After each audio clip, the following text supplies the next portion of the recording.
হবে, আখেরাত মেনে নিলে আমলনামা হাতে নিতে হবে, আখেরাত মেনে নিলে নিজেদের জিন্দেগির অসভ্যতা ছেড়ে দিতে হবে। এই জন্য এগুলো চায় না, পছন্দ করে না, মানে আমার গোলামি করবে না, আমার নাফরমানি ছাড়বে না, এই জন্য বলে আল্লাহ আখেরাত করতে পারবে না।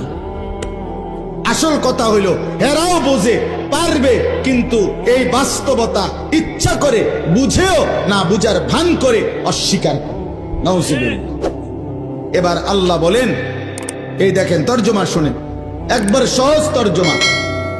আল্লাহ তাআলা বলেন, কুল, হে নবী আপনি বলে দেন, ইয়াতাওয়াফাকুম, আরে ভাই কথা বলো না, বাবা কথা বলো না, যারা দূরে যাচ্ছ যাও, কোনো সমস্যা নাই, কথা বলো না আব্বা। কুল ইয়াতাওয়াফাকুম মালাকুল মাউত আল্লাযী বুক্কিলা বিকুম, এ শুধু অনুবাদ বললে আপনি বুঝবেন।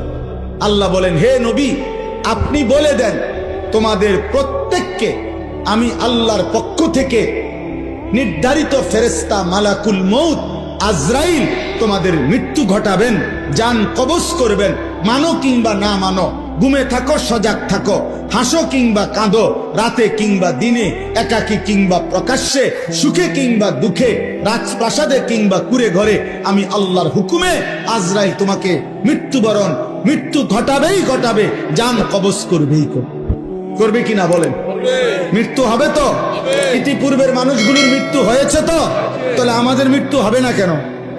আমার দাদা মরলো কেন, আমি মরবো না কেন?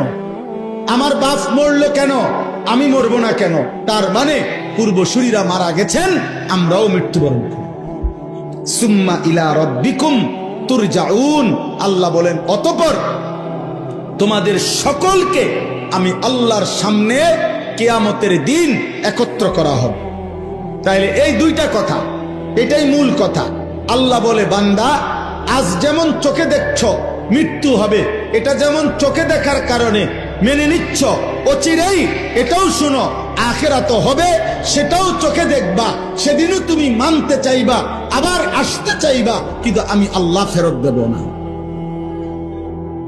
এই দেখেন এরপরের আয়াত, আল্লাহ বলেন, ওয়ালাউ তারা ইদিল মুজরিমুনা নাকিসু রুউসিহিম ইনদা রাব্বিহিম, বন্ধু নবী আমার, সেদিন হাসরের ময়দানে দেখবেন এই আমি আল্লাহ যাদেরকে একত্র করছি, এই নাফরমান পাপীরা, অবাধ্য মুশরিক বেঈমান পাপী, আমার অবাধ্য বান্দারা, আমি আল্লাহর সামনে মাথা নুয়ে লজ্জায় অপমানে দাঁড়িয়ে থাকবে।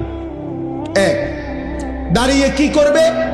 বলবে আল্লাহর কাছে, রব্বানা আবসারনা ওয়া সামি'না, আল্লাহ আজকে গোটা হাসরের ময়দান আমি নিজ চোখে দেখলাম, ওয়া সামি'না, নিজ কানে সব কথা শুনলাম, ইন্না মুকিনুন, আজ আমি পুরা বিশ্বাস করলাম, ফারজি'না না'মাল সালিহান, অতএব এই আখিরাত থেকে, হাসরের ময়দান থেকে আপনি আমারে আরেকবার দুনিয়ায় পাঠান, এবার যদি পাঠান আমি নেক আমল করব।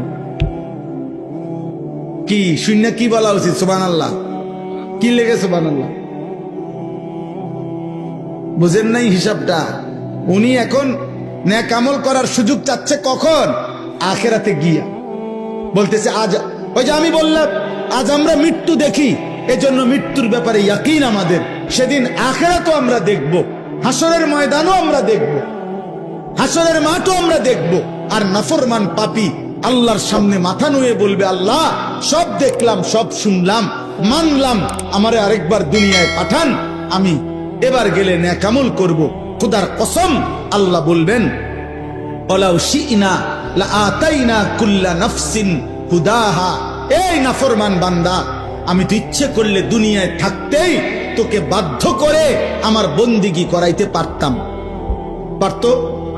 আমাদের এই সবগুলো লোককে নামাজ পড়াইতে, সেজদা দেওয়াইতে আল্লাহ সম্ভব? আল্লাহর পক্ষে আল্লাহ পারবেন? কথা বলেন না। আমরা যারা এক ওয়াক্ত নামাজ পড়ি না, আল্লাহ আমাদের সাথে পারবে তো? আল্লাহ আমাদের উপরে শক্তি প্রয়োগ করলে আমরা সেজদা দিতে বাধ্য হব তো? কিন্তু প্রশ্ন হইল, তখন পুরস্কার দিবে কেন? যদি বাধ্যই করে, যদি আল্লাহই বল প্রয়োগ করাইয়া আমার সেজদাই করায়, তো পুরস্কার কিসের আবার? এইটা হলো মূল। আমি যদি এখন এই লাইট